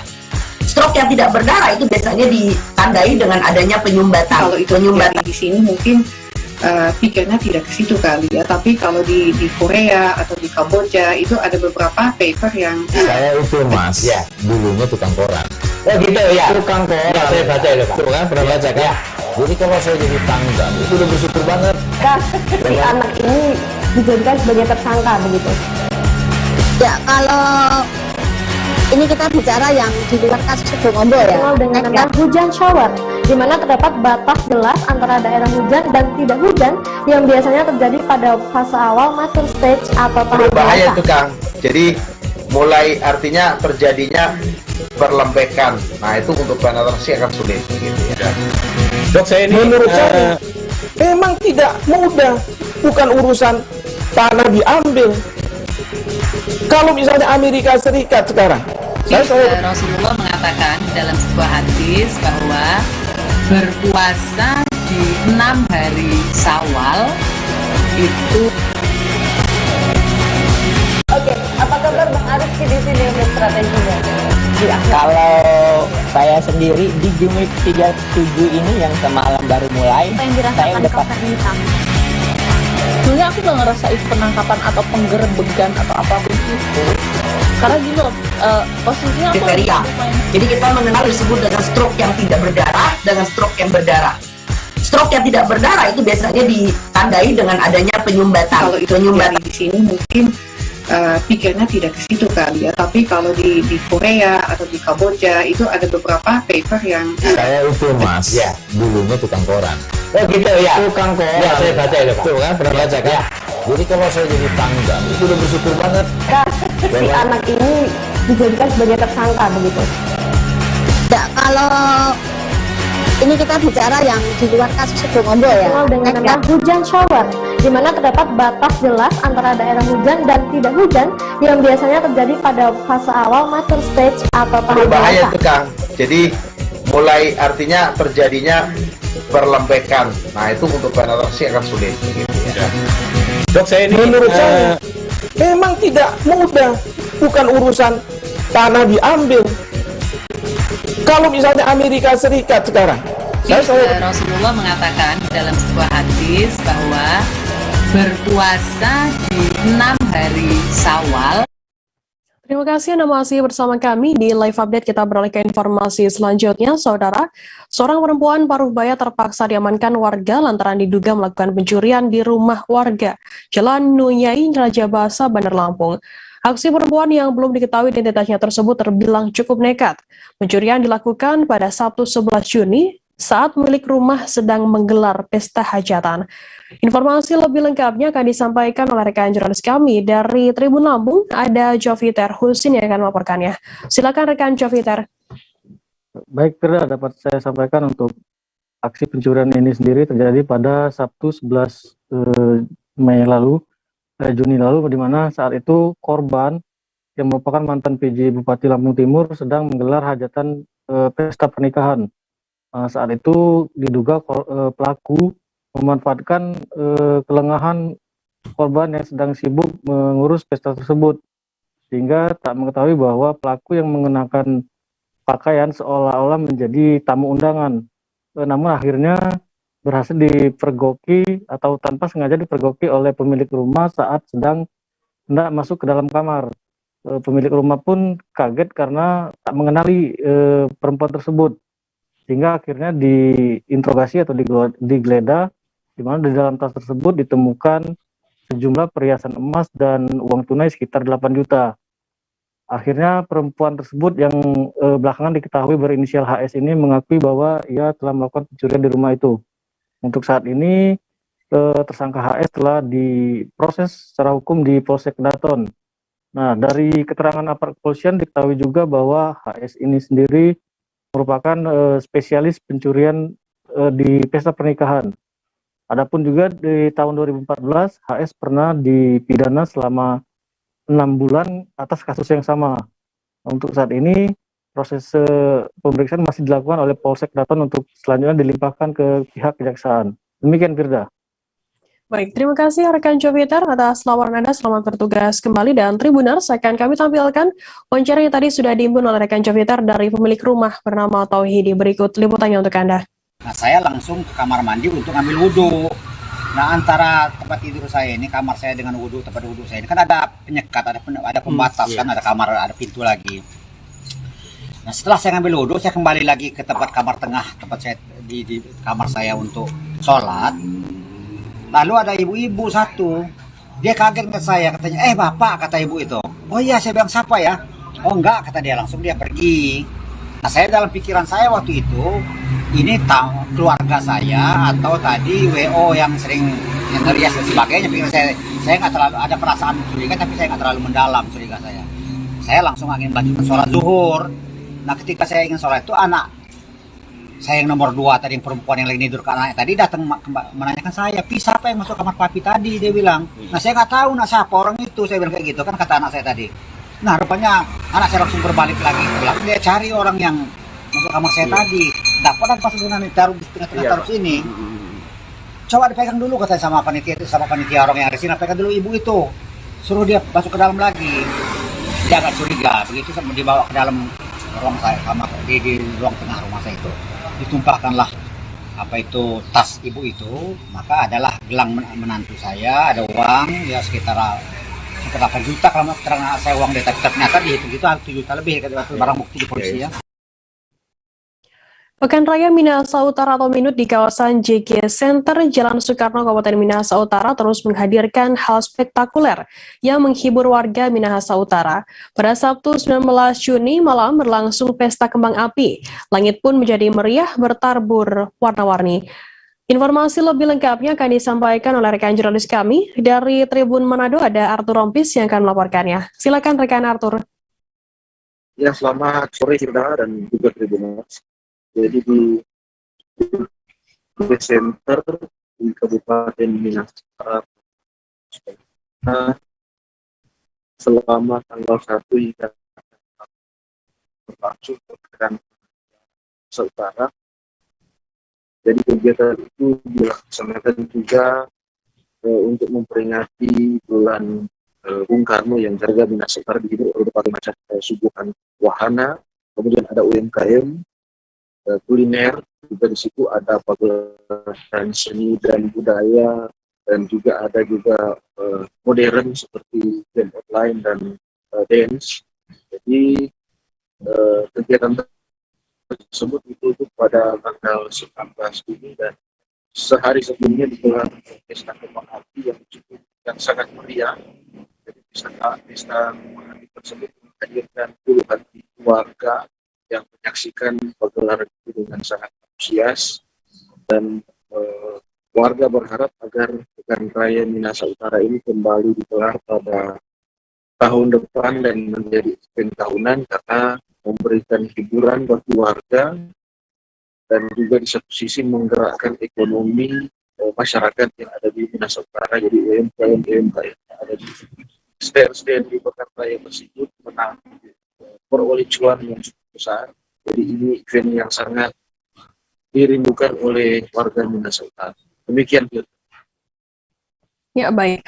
Terima kasih rekan Arthur dari Tribun Manado atas laporan Anda. Selamat bertugas kembali. Kita beralih ke informasi lainnya, Saudara. Bupati Kabupaten Bolang Mongondo Timur, Sahrul Mamonto, didampingi oleh Ketua Tim Penggerak PKK Bolang Mongondo Timur, Nyonya Seska, menghadiri kegiatan Festival Budaya Java Culturefest 2022 di lapangan Arjuna Purworejo, Kecamatan Modayak pada Minggu 19 Juni. Bupati disambut dengan adat Jawa oleh tokoh adat Jawa Desa Purworejo dan Liberang Bolang Mongondo Timur, sekaligus untuk pengalungan bunga. Informasi lebih lengkapnya akan disampaikan oleh rekan jurnalis kami dari Tribun Manado, ada Rustaman yang akan melaporkannya. Silakan rekan Rustaman. Ya, terima kasih. Selamat sore, Tribuners. Ya, jadi di Kabupaten Bolang Mongondo Timur, Sulawesi Utara, minggu kemarin tanggal 19 Juni tahun 2022 itu dilaksanakan kegiatan budaya adat Jawa atau Java Culturefest tahun 2022. Ya, jadi kegiatan juga dihadiri oleh Bupati Bolang Mongondo Timur, Bapak Sahrul Mamonto, beserta Ketua Tim Penggerak PKK Kabupaten Bolang Mongondo Timur yang tak lain adalah istrinya dari Bupati, yaitu Nyonya Seska Ervina Budiman. Ya, jadi kegiatan ini juga Tribuners bertujuan untuk mengangkat kembali budaya-budaya Jawa, khususnya yang ada di Bolang Mongondo Timur di Sulawesi Utara, ya, atau khususnya di Desa Purworejo dan Desa Liberia, Kecamatan Modayak. Ya, Bupati juga sangat bersyukur karena antusias masyarakat Desa Liberia dan Desa Purworejo, karena selama ini kegiatan tersebut Tribuners baru tahun ini atau baru kali ini dilaksanakan yang begitu cukup meriah, Tribuners. Di samping itu juga Bupati mengatakan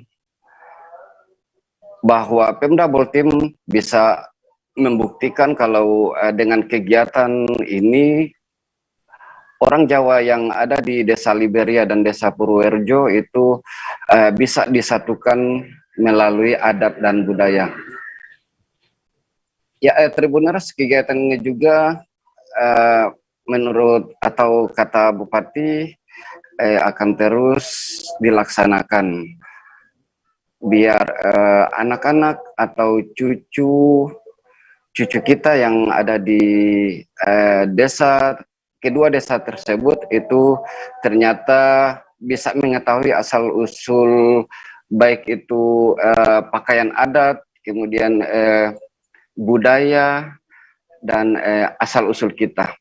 Ya, jadi Tribuners, amatan kami di lapangan Java Kultur atau Festival Budaya Adat Jawa itu ada berbagai macam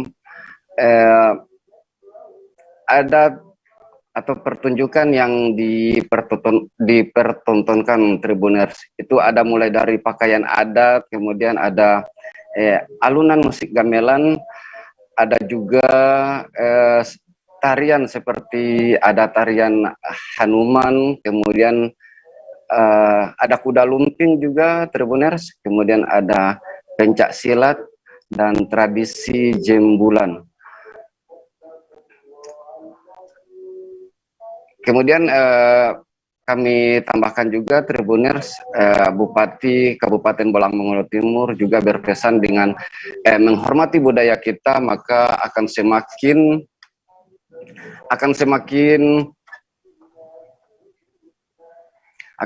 timbul kecintaan kita terhadap daerah Tribuners. Jadi dengan timbulnya kecintaan kita terhadap daerah, maka akan banyak sumbangsi yang akan kita berikan kepada daerah ini. Dan di samping itu juga Bupati berharap pemerintah daerah Kabupaten Bolang Mongondo Timur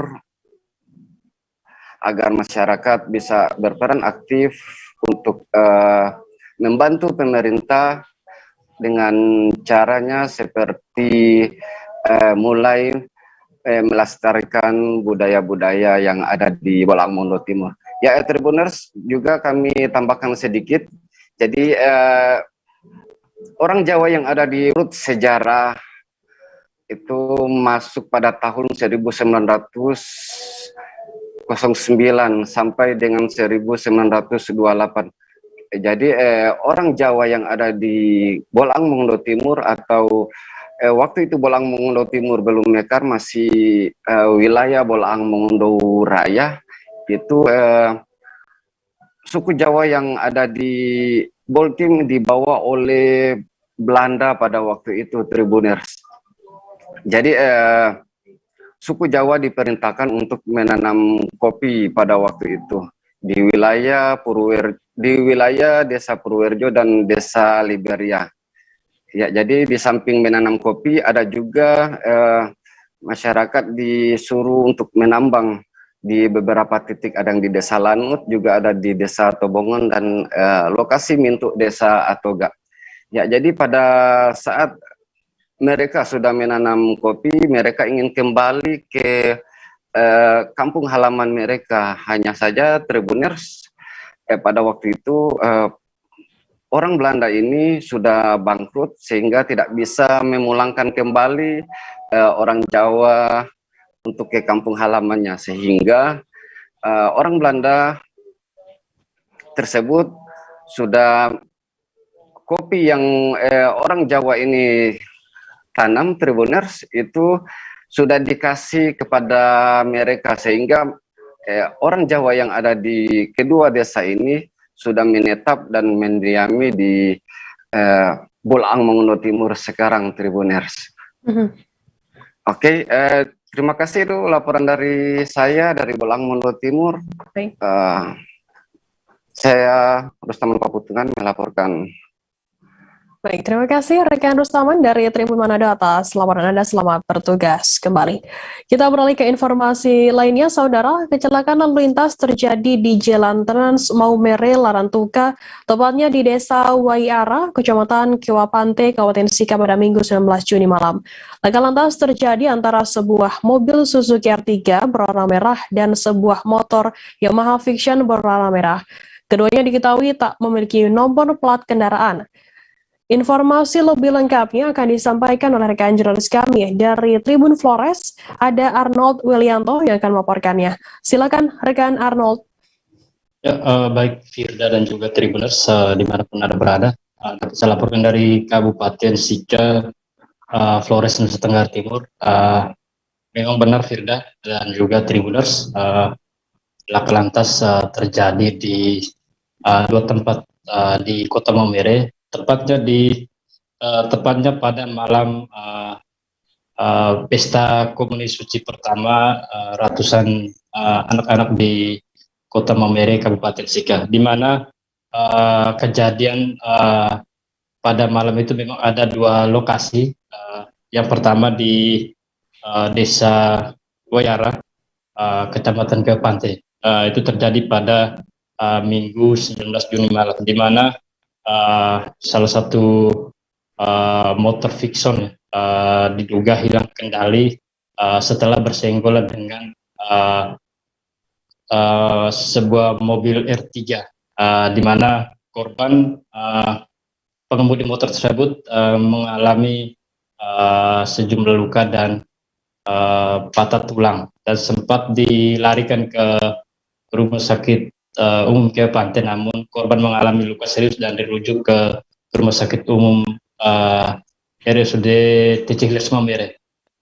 Tribuners, yang kedua laka lantas di Desa Geliti, masih di Kecamatan Kiwapante, di mana sebuah motor Vision bersenggolan dengan sebuah motor Revo. Akibat kejadian tersebut, salah satu dari pengemudi tersebut mengalami patah tulang dan sempat juga dilarikan ke rumah sakit Kiwapante, namun korban juga tetap dirujuk ke rumah sakit umum Dr. Tijihles Maumere. Demikian Firda. Ya, baik. Terima kasih rekan Arnold atas laporan Anda. Selamat bertugas kembali. Dan Tribuners, kita beralih ke informasi lainnya, Saudara. Taman Lapangan Banteng, Jakarta Pusat diserbu oleh pengunjung pada akhir pekan Minggu 19 Juni.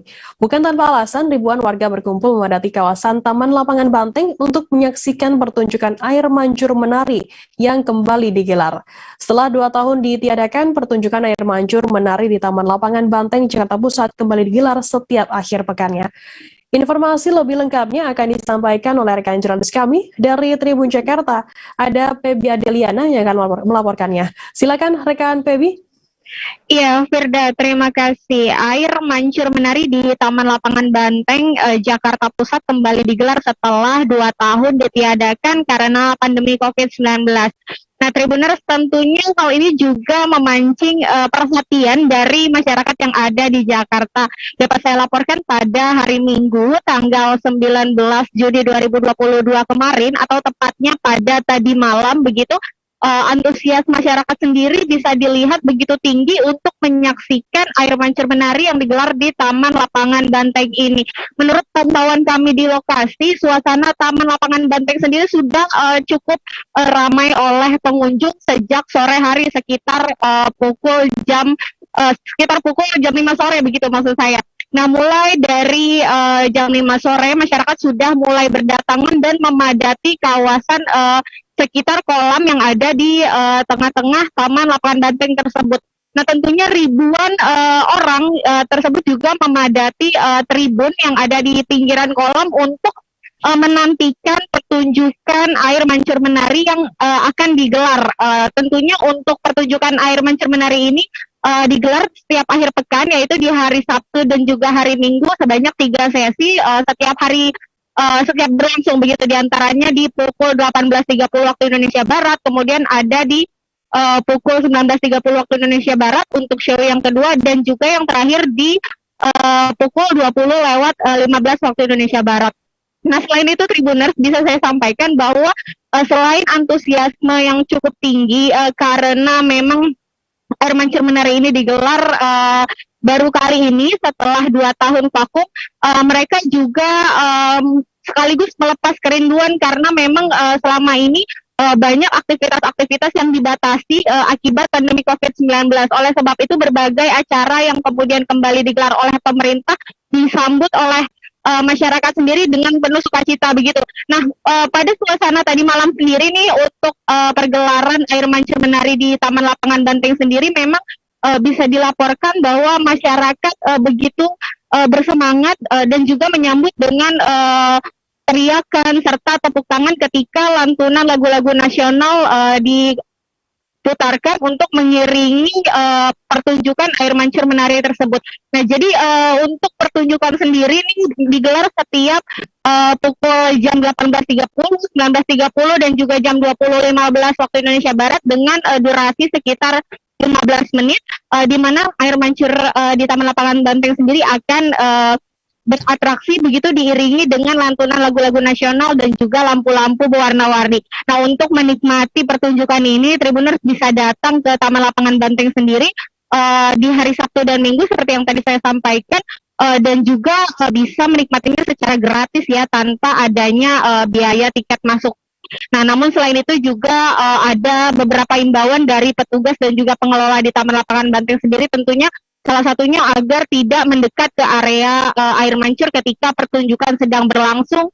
Kemudian juga tetap menjaga kebersihan di area taman dan juga tentunya tidak mengotori dan juga tetap menerapkan protokol kesehatan. Demikian Firda. Baik, terima kasih rekan Pebi dari Tribun Jakarta atas laporan Anda. Selamat bertugas kembali. Kita beralih ke informasi lainnya, Saudara. Nasabah Bank Lampung mengalami dugaan kasus skimming, melaporkan kasus tersebut ke Polda Lampung.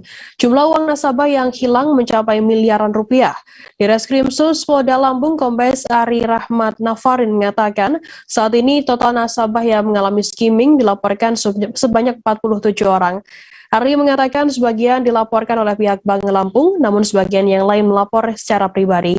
Berdasarkan penyelidikan, kerugian nasabah mulai dari 15 juta hingga 300 juta rupiah, dan jika ditotal jumlahnya miliaran rupiah.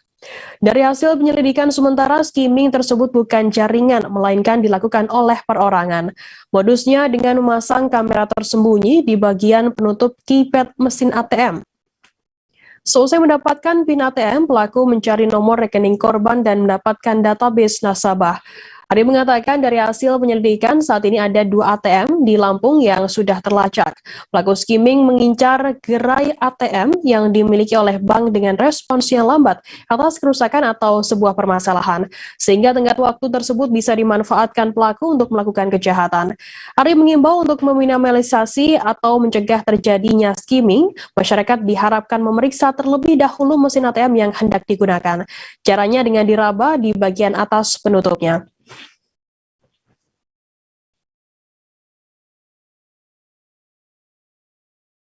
Pimpinan Pusat Muhammadiyah menetapkan 10 Zulhijjah 1443 Hijriah jatuh pada Sabtu 9 Juli 2022. PP Muhammadiyah menetapkan 1 Zulhijjah 1443 Hijriah jatuh pada Kamis 30 Juni. Kemudian hari Arafah atau 9 Zulhijjah 1443 Hijriah jatuh pada Jumat 8 Juli 2022. Ketetapan ini dituangkan dalam maklumat nomor 1 garing MLM garing 1 Romawi titik 0 garing E garing 2022 tentang penetapan hasil hisab Ramadan, Syawal dan Zulhijjah 1443 Hijriah. Maklumat itu ditandatangani oleh Ketua Umum PP Muhammadiyah Haidar Nasyir dan Sekretaris PP Muhammadiyah Agung Danarto pada 3 Februari 2022 lalu. Adapun penentuan ini berdasarkan hasil hisab hakiki wujudul hilal yang dipedomani oleh Majelis Tarjih dan Tajdid PP Muhammadiyah. Sementara itu hingga kini pemerintah belum menentukan Hari Raya Idul Adha 1443 Hijriah. Namun demikian, libur Hari Raya Idul Adha telah ditetapkan melalui surat keputusan bersama atau SKB 3 Menteri nomor 375 tahun 2022, nomor 1 tahun 2022, dan nomor 1 tahun 2002 tentang perubahan surat keputusan bersama SKB 3 Menteri nomor 963 tahun 2001, nomor 3 tahun 2001, dan nomor 4 tahun 2001 tentang Hari Libur Nasional dan Cuti Bersama tahun 2002. Dalam keputusan tersebut ditetapkan bahwa libur nasional Hari Raya Idul Adha 1443 Hijriah jatuh pada hari Sabtu 9 Juli 2022. Kendati demikian, penentuan Hari Raya Idul Adha oleh pemerintah akan diputuskan dalam sidang isbat. Direktur Jenderal Bina Masyarakat Islam Kementerian Agama Kamarudin Amin mengatakan rencananya sidang isbat akan digelar pada Rabu 29 Juni nanti.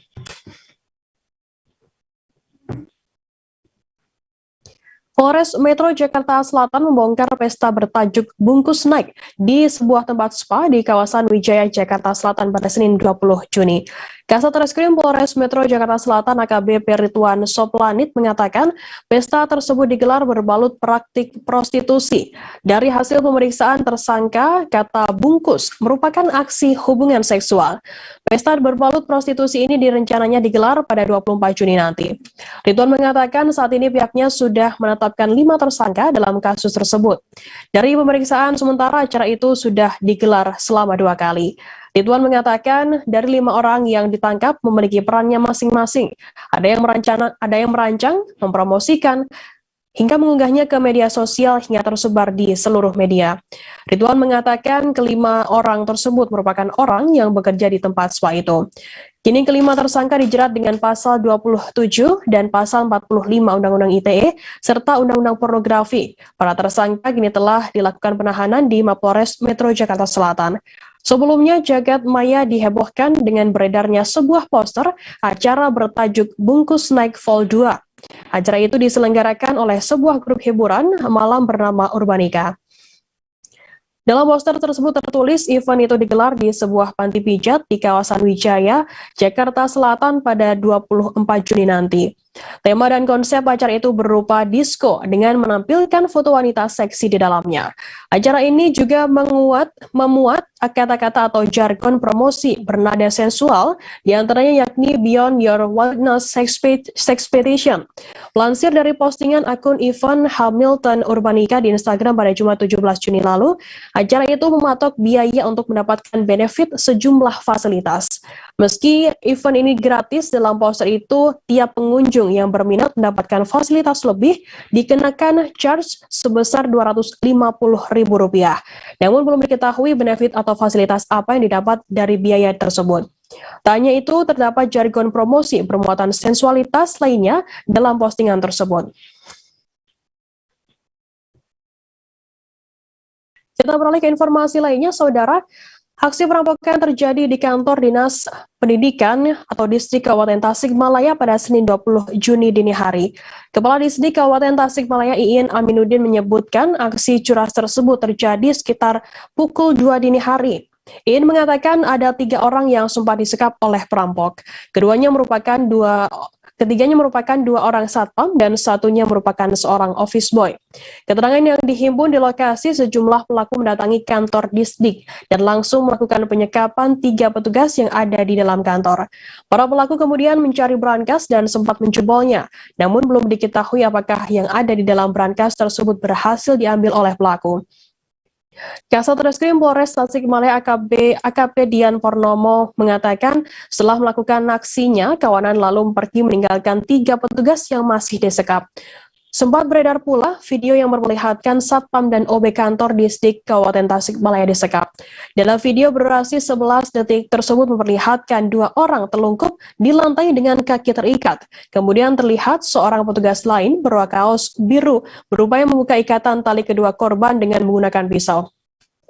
Kedua korban juga dilakban mulutnya dan petugas menolong pun membuka lakban tersebut. Dan akan kami tampilkan Tribuners keterangan dari Kadisdik Tasikmalaya Iin. Salah seorang pelaku menghunus golok, langsung mengikatnya. Apa aja? Tangan ke belakang, kaki, pakai lakban. Mata juga ditutup. Oh, langsung di. Terus ditidurkan atau gimana? Tengkurap ya. Nggak bisa gerak apa-apa. Perasaan Kang Iin, sekitar berapa lama mereka beraksi? Sampai jam 3. Lama juga ya Kang Iin, sampai jam 3 kurang. Nah, saya memperkirakan juga seperti itu jam 3 sampai 4.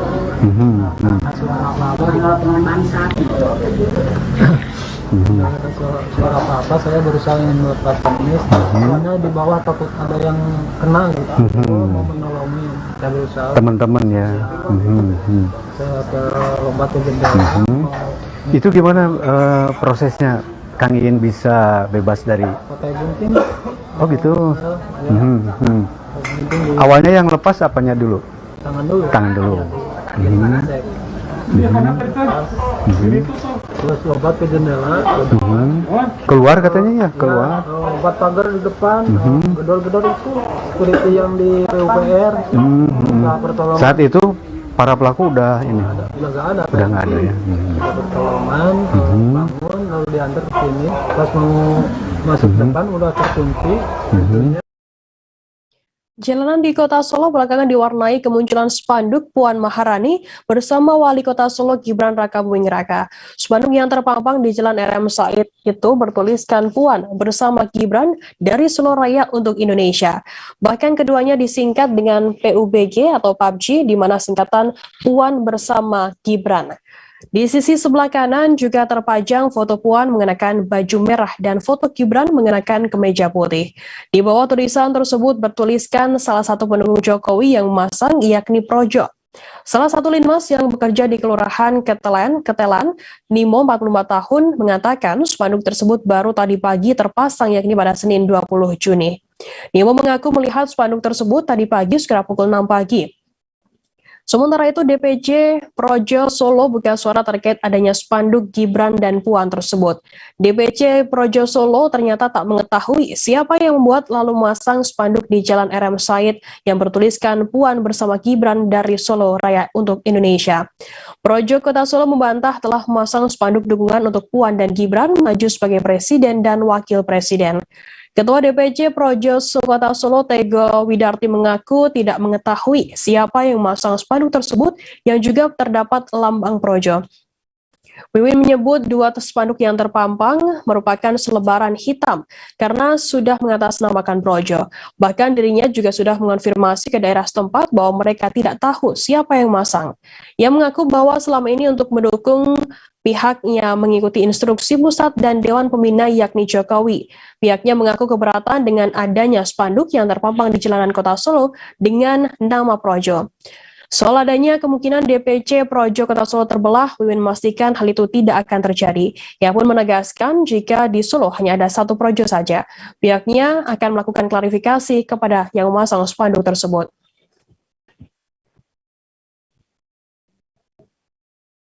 Tribuners, informasi tadi sekaligus menutup perjumpaan kita dalam live update hari ini. Jangan lupa saksikan terus live update di seluruh kanal YouTube dan Facebook Tribun Network. Saya Firda Ananda, mewakili kru tugas pamit undur diri. Terima kasih dan sampai jumpa.